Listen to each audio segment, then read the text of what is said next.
Good morning students. तो इससे पहले कि हम आज आगे की क्लास स्टार्ट करें, कल जो कुछ हमने पढ़ा था उसको एक बार जल्दी से रिवाइज कर लेते हैं।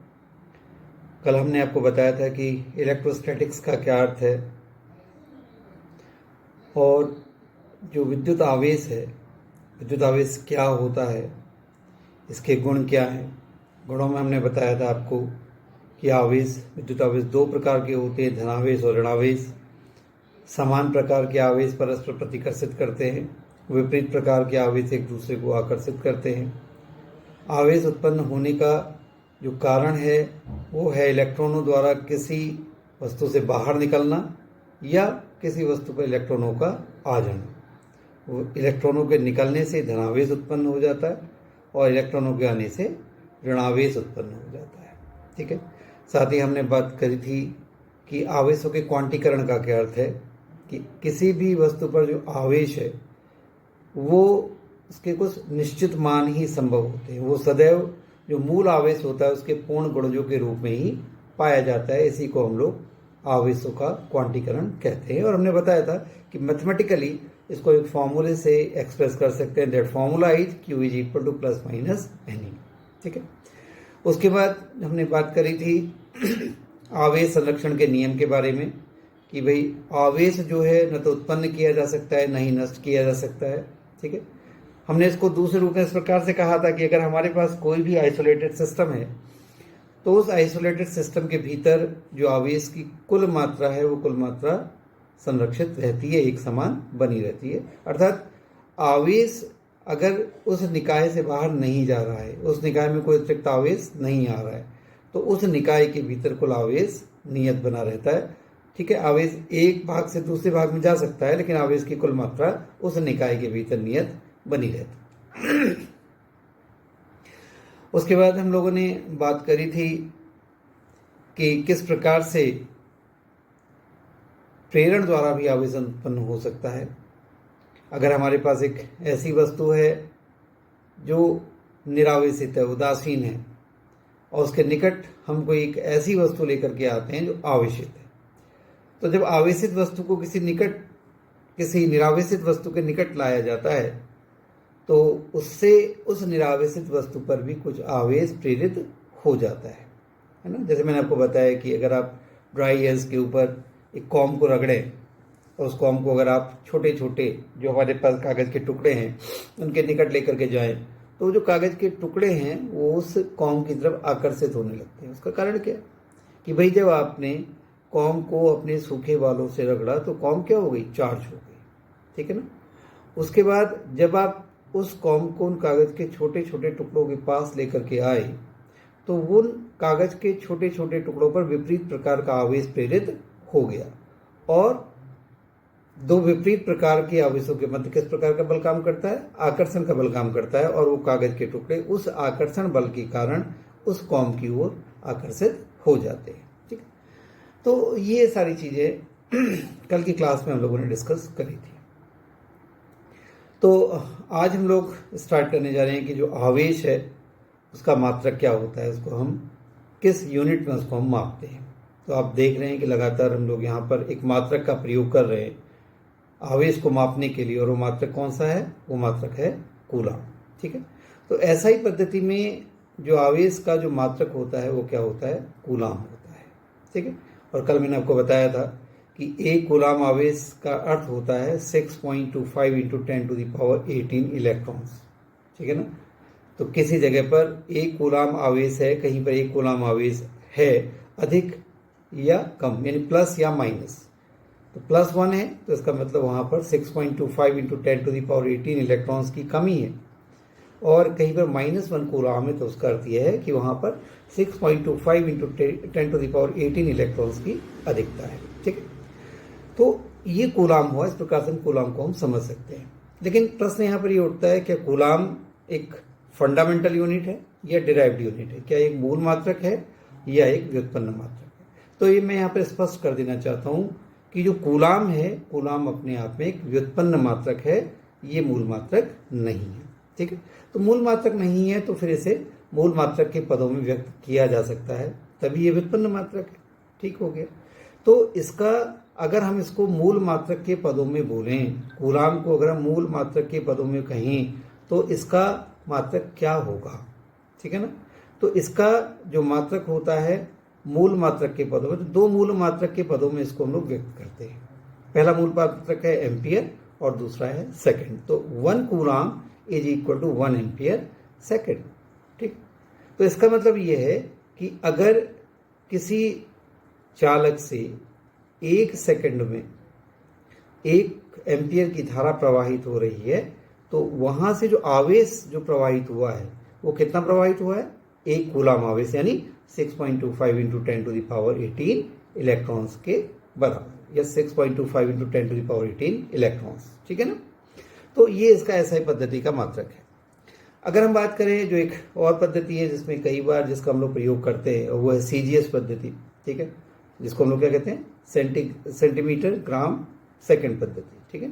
तो उस पद्धति में जिसका मात्रक होता है उसको हम क्या बोलते हैं, ESU, यानी इलेक्ट्रोस्टैटिक यूनिट, ये इसका जो है मात्रक होता है, ठीक है। और 1 कूलाम और ESU के बीच में जो रिलेशन होता है 1 coulomb is equal to 3 into 10 to the power 9 ESU। इसके अलावा एक और मात्रक जो आवेश है उसको व्यक्त करने के लिए इस्तेमाल होता है, और वो EMU, जिसको हम लोग कहते हैं इलेक्ट्रोमैग्नेटिक यूनिट, ठीक है। तो जो 1 EMU है ये 10 कूलाम के बराबर होता है। हम इसको ESU के पदों में भी व्यक्त कर सकते हैं, ठीक हो गया ना। तो इस प्रकार से आप ये समझ लीजिए जो बात हम यहाँ पर, जिस बात को हम करके इस टॉपिक को समाप्त करने जा रहे हैं, कि जो आपके पास आवेश होता है, आवेश का एसआई पद्धति में मात्रक कूलाम, ठीक है, और सीजीएस पद्धति में इसका मात्रक क्या होता है, सीजीएस पद्धति में इसका मात्रक ESU होता है, तथा एक इसका अन्य मात्रक भी होता है जिसका प्रयोग हम आगे जाकर करेंगे और जिसके बारे में हम जानेंगे, उसको हम EMU यानी कि इलेक्ट्रोमैग्नेटिक यूनिट कहते हैं।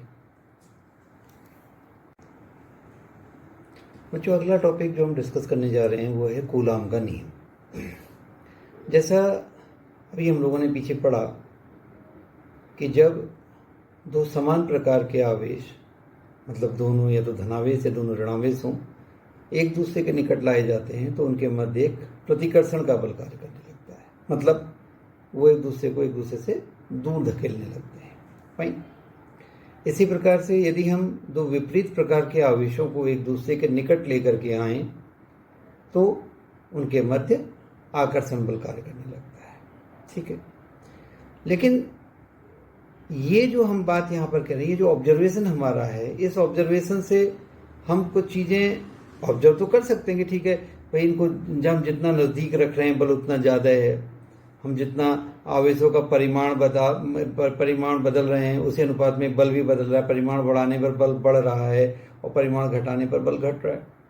लेकिन अगर हम कैलकुलेट करना चाहें कि वो बल है कितना, तो अभी तक की जो हमारी जानकारी है उस जानकारी से हम केवल ये बता सकते हैं कि भाई ये आकर्षण का बल होगा या प्रतिकर्षण का बल होगा, और देख करके ये बता सकते हैं कि बल यहाँ पर ज़्यादा लग रहा है और यहाँ पर कम लग रहा है। लेकिन कितना लग रहा है ये हम नहीं बता सकते, है ना। तो ये हम बता सकते हैं किसकी सहायता से, अगर हमें कूलाम का नियम ज्ञात है तो कूलाम के नियम की सहायता से हम ये बता सकते हैं कि भाई अगर हमारे पास दो चार्जेस हैं, उनके ये मैग्नीट्यूड है और उनके बीच का डिस्टेंस ये है, तो उनके बीच कितना फोर्स काम करेगा, कितना इलेक्ट्रोस्टैटिक फोर्स काम करेगा, ठीक है। तो कूलाम ने इसके संबंध में एक नियम दिया जिसे हम कूलाम का नियम कहते हैं। कूलाम ने क्या कहा, कूलाम ने ये कहा, देखिए पहली बात तो अभी ये बिल्कुल यहाँ पर ध्यान में रखिए कि कूलाम का जो नियम है वो बिंदु आवेशों के लिए है। जहाँ पर आवेश जो है बहुत छोटा है, बिंदुवत है, उसके लिए ये नियम सत्य है।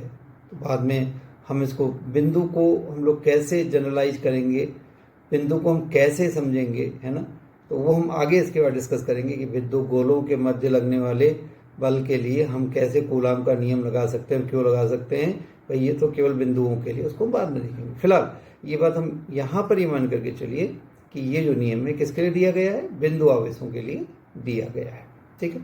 क्या कहता है ये नियम, ये नियम ये कहता है कि किन्हीं दो बिंदुवत व स्थिर आवेशों के मध्य लगने वाला स्थिर विद्युत बल, ठीक है ना, किस किस पर निर्भर करता है, दोनों आवेशों के गुणनफल के अनुक्रमानुपाती या समानुपाती तथा उनके बीच की दूरी के वर्ग के व्युत्क्रमानुपाती होता है। ये इसका नियम है। ठीक है भाई, बहुत छोटी बात यहाँ पर मैं आपके साथ कर रहा हूँ, लेकिन कई बार ये कन्फ्यूजन बच्चों को होते हैं, इसलिए ये बात यहाँ पर डिस्कस कर लेना मैं उचित समझता हूँ। ठीक है, समानुपाती और व्युत्क्रमानुपाती दो शब्द यहाँ पर आते हैं और कई बार बच्चे याद करते हुए चले आते हैं समानुपाती और व्युत्क्रमानुपाती को, लेकिन उन्हें सही समझ नहीं होती कि समानुपाती और व्युत्क्रमानुपाती वास्तव में है क्या। मैं सब बच्चों की बात नहीं कर रहा, बहुत अधिकांश बच्चे इन चीज़ों को अच्छी तरह समझते हैं, लेकिन कुछ बच्चे ऐसे होते हैं जिनको इनमें समझने में कठिनाई होती है। ठीक है, तो समानुपाती का अर्थ क्या है ना, समानुपाती होता है, व्युत्क्रमानुपाती होता है, तो समानुपाती होता है इसका अर्थ क्या है। तो मैं बच्चों को बताता हूँ कि जैसे एक पेन है, उसकी कीमत 10 रुपये है। ठीक है ना, अगर पेनों की संख्या 3 हो जाएगी तो उनकी कीमत कितनी हो जाएगी, 30 रुपये। अगर 5 हो जाएगी तो कितनी हो जाएगी, 50 रुपये। तो जिस अनुपात में पेनों की संख्या बढ़ रही है उसी अनुपात में उनकी कीमत भी बढ़ती जा रही है। तो ये जो संबंध है ये समानुपातिक संबंध है। इस संबंध को हम क्या कहेंगे, समानुपातिक संबंध। तो ये बात यहाँ पर है कि जिस अनुपात में हम आवेश के परिमाण को बदलेंगे, आवेश के परिमाण यदि दुगने हुए तो बल भी दुगना हो जाएगा, 4 गुना हुआ तो 4 गुना हो जाएगा, ये इसका मतलब है। व्युत्क्रमानुपाती को भी समझ लेते हैं। व्युत्क्रमानुपाती को हम इस प्रकार से समझते हैं कि माना आपके पास एक टैंक है, उस टैंक को भरने के लिए आप एक नल का उपयोग कर रहे हैं। ठीक है, वो नल माना उसे 15 मिनट में भर देता है। ठीक है, अब यदि आप एक की जगह पर 2 नल लगाएं तो 2 नल लगाने पर वो टैंक जल्दी भरेगा या देर में भरेगा, ऑब्वियसली जल्दी भरेगा। तो हमने नलों की संख्या बढ़ाई तो लगने वाला समय क्या हो गया, कम हो गया।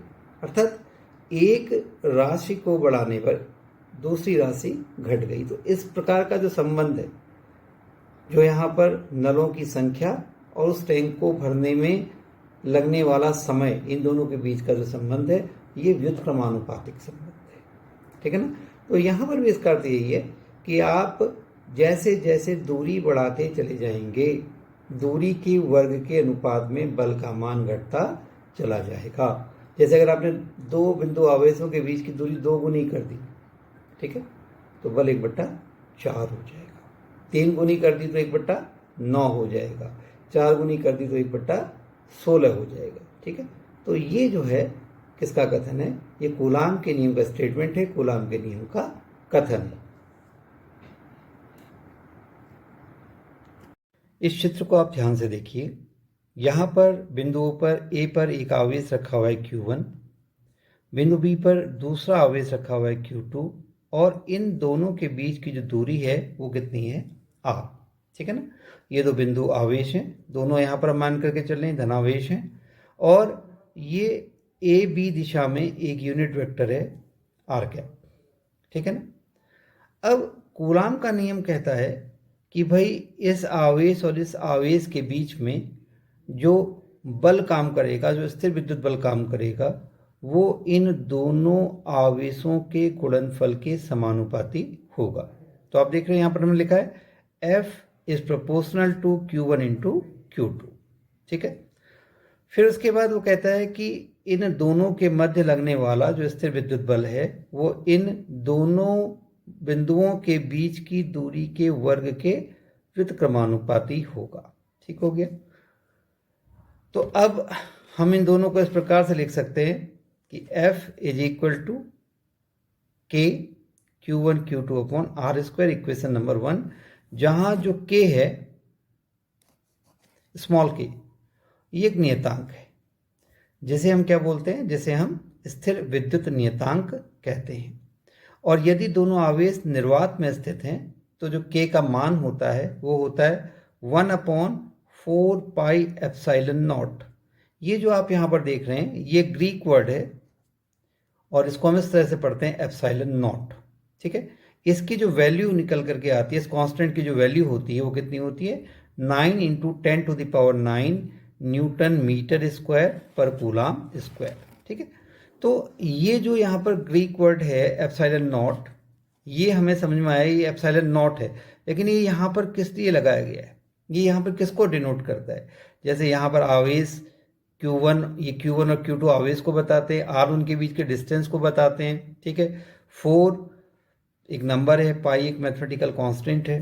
ठीक है ना, तो उसी तरह से एप्सिलॉन नॉट क्या है, ये जो एप्सिलॉन नॉट है इसको हम लोग बोलते हैं निर्वात की वैद्युतशीलता, है ना। अंग्रेजी में इसके लिए वर्ड आता है परमिटिविटी, यानी electrical permittivity of the vacuum. ठीक है, तो जो माध्यम की विद्युतशीलता को हम किससे प्रदर्शित करते हैं, इसको हम एप्सिलॉन नॉट से प्रदर्शित करते हैं। अब प्रश्न उठता है भाई ठीक है, ये याद करने की दृष्टि से ठीक है कि एप्सिलॉन नॉट जो विद्युतशीलता है, लेकिन हमारे दिमाग में हमेशा चीज़ें, कब हम चीज़ों को सही से नहीं समझ पाते हैं, जब हमें उनका कोई भौतिक अर्थ समझ में नहीं आता। जब कोई भी भौतिक राशि हमारे लिए केवल एक संख्या या केवल एक प्रतीक बन के रह जाती है, तो उस स्थिति में हम उसे एक यानी एक तरह की नीरसता जो है विषय को पढ़ने में कहीं ना कहीं हो जाती है। तो हम ये समझना चाहते हैं कि भाई एप्सिलॉन नॉट है, इसका फिजिकली इसका मीनिंग क्या है। तो बच्चों इसका मतलब ये है कि जब हम किसी भी पदार्थ में विद्युत क्षेत्र उत्पन्न करते हैं या विद्युत क्षेत्र उत्पन्न करने का प्रयास करते हैं, विद्युत क्षेत्र उत्पन्न करने का प्रयास, यहाँ पर आप समझ लीजिए कि जब हम किसी भी माध्यम में कोई आवेश रखते हैं, कोई विद्युत आवेश रखते हैं, ठीक है, तो उस विद्युत आवेश को रखने के कारण वहां पर एक विद्युत क्षेत्र उत्पन्न होता है, और वो जो माध्यम होता है वो माध्यम उसका विरोध करता है। तो निर्वात जो विरोध करता है विद्युत क्षेत्र उत्पन्न किए जाने का, उसको हम किससे प्रदर्शित करते हैं, उसको हम लोग एप्सिलॉन नॉट से प्रदर्शित करते हैं, और इसे हम लोग क्या बोलते हैं, इसे हम लोग निर्वात की विद्युतशीलता बोलते हैं। इसका जो मान है epsilon naught is equal to 8.85 into 10⁻⁻12 coulomb square per newton per metre square होता है। इस प्रकार से अगर कोई दो बिंदु आवेश निर्वात में स्थित हैं तो उनके मध्य लगने वाले स्थिर विद्युत बल का मान होगा F is equal to 1/4 pi epsilon naught Q1 Q2 over R square. ठीक है, इसको हमने यहाँ पर इक्वेशन नंबर 2 कहा, जहाँ एप्सिलॉन नॉट क्या है, ये है निर्वात की विद्युतशीलता जिसका मान 8.85 into 10⁻⁻12 coulomb square per newton per metre square होता है। ठीक है, अब सपोज ये जो दोनों आवेश हैं ये निर्वात या वायु के अतिरिक्त किसी अन्य माध्यम में स्थित है। ठीक है, वो जो माध्यम है, माना उस माध्यम की जो विद्युतशीलता है वो एप्सिलॉन है, तो इनकी बाकी चीज़ें नहीं बदली हैं, वही अब मैग्नीट्यूड Q1 Q2 है और डिस्टेंस उनके बीच का R है, तो उनके बीच जो लगने वाला जो स्थिर विद्युत बल होगा, जो इलेक्ट्रोस्टैटिक फोर्स होगा, सपोज वो Fm है, तो कूलाम के नियम से Fm is equal to 1/4 pi epsilon Q1 Q2 over R square. इसको हमने यहाँ पर इक्वेशन नंबर 3 कहा, जहाँ एप्सिलॉन हमने आपको बताया क्या है, माध्यम की विद्युतशीलता है। ठीक है, तो अब अगर हम इस इक्वेशन नंबर 3 को इक्वेशन नंबर 2 से डिवाइड कर दें, तो जब हम इन दोनों इक्वेशन को डिवाइड कर देंगे तो क्या आ जाएगा, हमारे पास आ जाएगा F over Fm is equal to epsilon over epsilon naught. इस रेशियो को, क्योंकि दोनों कांस्टेंट का रेशियो, तो it will further be a constant, तो इसको हम कहते हैं वो जो माध्यम है उस माध्यम का परावैद्युतांक या उस माध्यम की आपेक्षिक विद्युतशीलता, ये K कहलाता है। ठीक है ना, तो K को माध्यम का परावैद्युतांक या आपेक्षिक विद्युतशीलता कहते हैं। ठीक है ना, इंपॉर्टेंट पॉइंट है, और कई बार एग्जामिनेशन में इसको लेकर के एक एक नंबर का प्रश्न पूछा गया है, खासकर उत्तराखंड बोर्ड एग्जामिनेशन में। जैसे वायु अथवा निर्वात के लिए K का मान कितना होता है, किसी अन्य परावैद्युत माध्यम के लिए K का मान कितना होता है, और कई बार जो इसका तीसरा वाला जो नोट है कि चालक पदार्थ के लिए K का मान कितना होता है, या किसी धात्विक माध्यम के लिए K का मान कितना होता है, ऐसा करके प्रश्न एक नंबर में कई बार बोर्ड एग्जामिनेशन में पूछा गया है। ठीक है, तो वायु अथवा निर्वात के लिए K का मान कितना होता है, 1।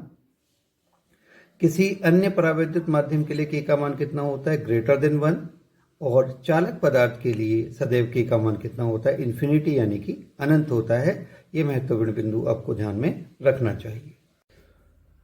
तो जो उपरोक्त सूत्र हमने प्राप्त किया है कि K is equal to epsilon और एप्सिलॉन नॉट, इससे हम किसी माध्यम के परावैद्युतांक को परिभाषित कर सकते हैं, है ना। इसे इस प्रकार से परिभाषित किया जा सकता है कि परावैद्युत पदार्थ की वैद्युशीलता तथा निर्वात की वैद्युशीलता के अनुपात को माध्यम की आपेक्षिक वैद्युशीलता या परावैद्युतांक कहते हैं।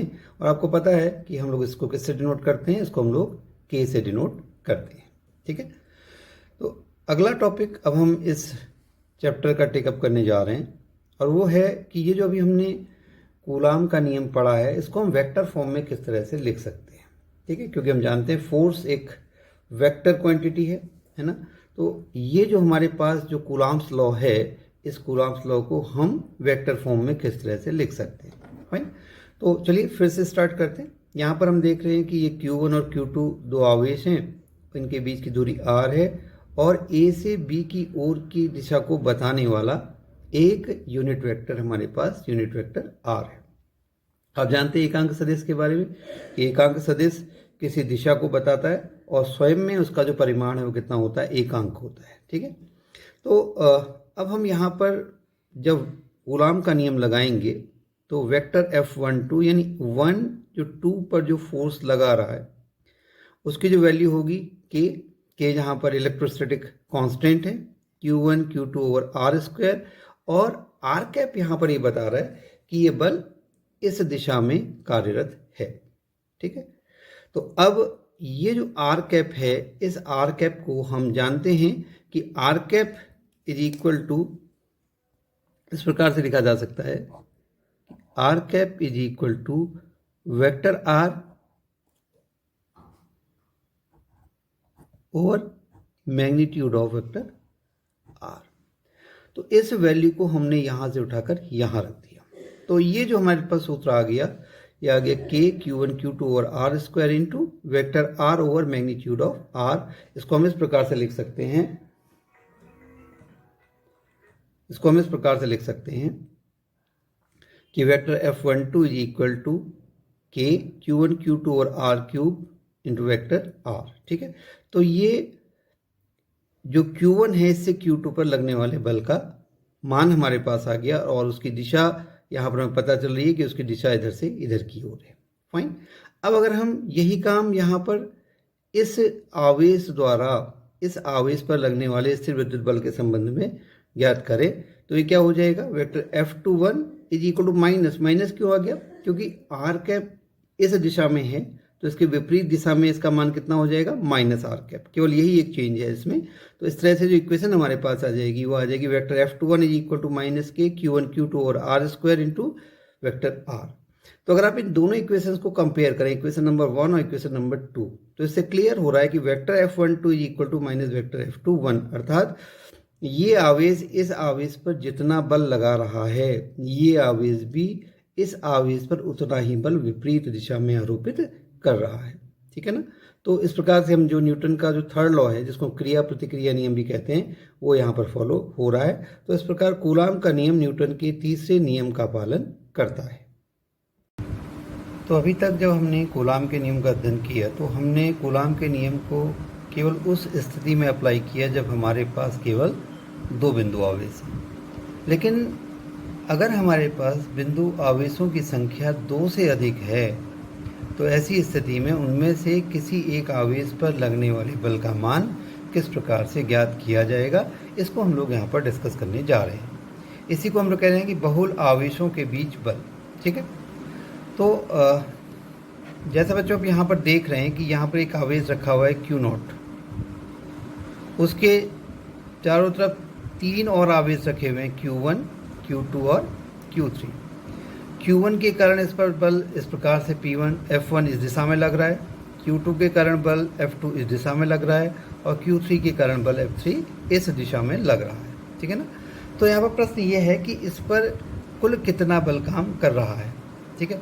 तो इस पर हम देख रहे हैं कि बल एक सदिश राशि है, तो इस पर जो बल काम कर रहे हैं अगर हम उनका सदिश योग कर लें तो हमें यहाँ पर लगने वाले कुल बल का मान ज्ञात हो जाता है, ठीक है ना। इसलिए हमने लिखा है कि यदि किसी निकाय में अनेक आवेश हों तो उनमें से किसी एक आवेश पर बल अन्य आवेशों के कारण अलग अलग बलों के वेक्टर योग के बराबर होता है। तो इसके कारण लगने वाला बल F1, इसके कारण F2, इसके कारण F3।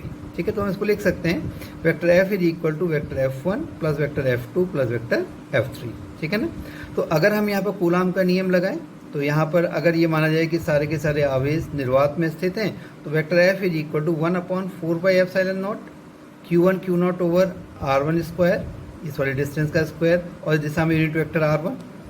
यहाँ पर जो दूसरा वाला है उसके लिए यहाँ पर Q2 Q0 over R2 square, इस डायरेक्शन में यूनिट वेक्टर R2, और यहाँ पर Q3 Q0 और ओवर R3 स्क्वायर, और इस डायरेक्शन में हमने माना यूनिट वेक्टर क्या है, यूनिट वेक्टर R3। तो बच्चों, तो ये हमने यहाँ पर इन 3 बिंदु आवेशों के कारण इस चौथे बिंदु आवेश पर लगने वाले परिणामी बल का मान ज्ञात कीजिए। लेकिन अगर हमारे पास बिंदु आवेशों की संख्या n है, इस बिंदु आवेश के चारों ओर स्थित बिंदु आवेशों की संख्या कितनी है, n है, तो इस स्थिति में सूत्र को इस प्रकार से लिखा जा सकता है कि vector F is equal to 1/4πε0 Q1 Q0 over R1 square R1 cap plus Q2 Q0 over R2 square R2 cap plus dot dot dot plus Qn Q0 over Rn square Rn cap. ठीक है ना। तो इस प्रकार से अगर बहुत सारे बिंदु आवेश हैं, उनके कारण से उनके निकट स्थित किसी बिंदु आवेश पर लगने वाले बल के परिणामी मान को ज्ञात करना है, तो इन अलग अलग आवेशों के द्वारा इस पर लगने वाले बलों के सदिश योग के बराबर वो परिणामी बल होगा। तो बच्चों, आज की कक्षा में हमने आवेश की मात्रक, कूलाम का नियम, कूलाम के नियम का वेक्टर स्वरूप और बहुल आवेशों के बीच विद्युत बल, इन सारी चीज़ों को डिस्कस किया। तो आज की जो क्लास है हम लोग यहीं पर समाप्त कर रहे हैं।